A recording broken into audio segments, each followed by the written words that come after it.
కొన్ని జరుగుతూ ఉన్నాయి. ఇంతకుముందు టికెట్ల రేట్ల విషయంలో మీరు అందరూ కలిసి వైఎస్ఆర్సీపీ ప్రభుత్వాన్ని కలవడం కూడా జరిగింది. సో దాని మీద ఇప్పుడు ఒక కొంత సిచ్యువేషన్ అయితే ఉంది. సో మీరు కూడా అక్కడికి వెళ్ళిన వ్యక్తిగా మీ తాలూకా స్పందన ఏంటి ఈ విషయం మీద టోటల్గా? ఫస్ట్ ఆఫ్ ఆల్ మన ఆంధ్రప్రదేశ్ ప్రభుత్వ అసెంబ్లీలో కొద్దిమంది పెద్దలు చేసిన కామెంట్స్ పై మెగాస్టార్ చిరంజీవి గారు స్పందించిన విధానం ఏమైతుందో అది సత్యం, 100% సత్యం, 100% సత్యం. అప్పుడు వైఎస్ జగన్మోహన్ రెడ్డి గారి హయాంలో ఆయన సీఎంగా ఉన్నప్పుడు, పేరు నాని గారు సినిమాటోగ్రఫీ మంత్రిగా ఉన్నప్పుడు ఇండస్ట్రీ నుంచి చిరంజీవి గారితో పాటు చాలామందిని వారు ఆహ్వానించారు. అందులో నేను కూడా ఒకండి. చిరంజీవి గారు మాట్లాడుతూ నానుమూర్తి కూడా వచ్చాడు మాతో అన్నారు. కాబట్టి చాలామంది మీలాంటి మిత్రులు నన్ను ఈవేళ అక్కడ ఏం జరిగిందని అడుగుతున్నారు. కాబట్టి చెప్పాల్సిన బాధ్యత నాపై ఉంది. కాబట్టి నేను చెప్తున్నా, సత్యం చెప్తున్నాను మీకు. జగన్మోహన్ రెడ్డి గారి గవర్నమెంటు మా సినిమా కళాకారులు కానీ చిరంజీవి గారిని కానీ ఎవరిని కూడా అవమానించలేదు, చాలా గౌరవించారు. సత్యం.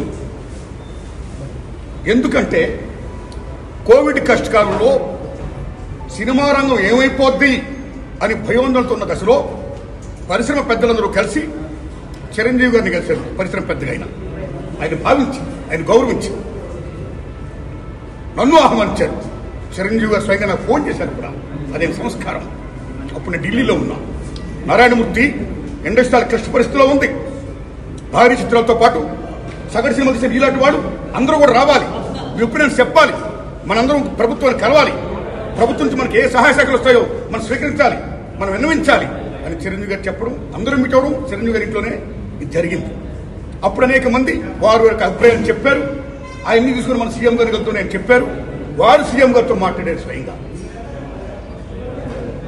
అలాగే నేను కూడా పేరు నాని గారిని వెళ్ళి విజ్ఞప్తి చేశాను బందర్లో. అలా చాలా మంది విజ్ఞప్తి చేశారు. ముఖ్యంగా చిరంజీవి గారు తీసుకున్న రోలు సెల్యూట్, హోల్ హార్టెడ్ టెల్లింగ్. పరిశ్రమ పెద్దగా వాటి బెస్ట్ రోల్ ఈ ప్లేడ్ దట్ డే. ఆయన ఎవరు అవమానించాల, తను గౌరవించారు. మమ్మల్ని ఎవరు అవమానించాల, తను గౌరవించారు. మేమందరూ అక్కడ వెళ్ళాం, సమస్యలను చెప్పాం. సీఎం జగన్మోహన్ రెడ్డి గారు సానుకూలంగా స్పందించారు. పేరు నాని గారితో మాట్లాడి ఏమేం కావాలో మొత్తం తీసుకోండి, అన్ని మనం చేద్దాం అని కూడా చెప్పారు. ఇది జరిగిన సత్యం అండి, ఇది జరిగిన సత్యం. ఓకే, ఆ సమస్యలు ఇంకా ఉన్నాయి. Still it's going on. ఆయన ప్రభుత్వం ఇప్పుడు లేదు. ఇప్పుడు మన చంద్రబాబు నాయుడు గవర్నమెంట్ వచ్చింది. ఇప్పుడు ఈ గవర్నమెంట్ లో ఆనాడు ఎక్కడ ప్రియాంబుల్, గత గవర్నమెంట్ లో ఏ ప్రియాంబుల్ ఉందో, ఏ ప్రజలకి ఏ సమస్యలు ఉన్నాయో, ఏ ఇండస్ట్రీకి, cinema industry, anybody anything else, వాళ్ళకి ఏ సమస్యలు ఉన్నాయో అకార్డింగ్ టు ప్రియాంబుల్ గత ప్రభుత్వంలో ప్రజలు విన్నవించుకున్న విన్నపాలు ఏమైతే ఉన్నాయో ఆ విన్నపాలని ఇప్పుడు, ఆ సమస్యలు ఇప్పుడున్న ప్రభుత్వం చంద్రబాబు నాయుడు హయాంలో నెరవేర్చాలని, దానికి సినిమాటోగ్రఫీ మంత్రి గారు దుర్గేష్ గారు సహకరించాలని, మన తెలుగు ఇండస్ట్రీ నుంచి వెళ్లి ఇవాళ డిప్యూటీ సీఎంగా ఉన్న పవన్ కళ్యాణ్ గారు చొరవ తీసుకోవాలని నేను విజ్ఞప్తి చేస్తూ మా సమస్యల్ని, మన పరిశ్రమ సమస్యల్ని క్లియర్ చేయాల్సిందిగా మనస్ఫూర్తిగా వారిని కోరుకుంటున్నా. Thanks a lot.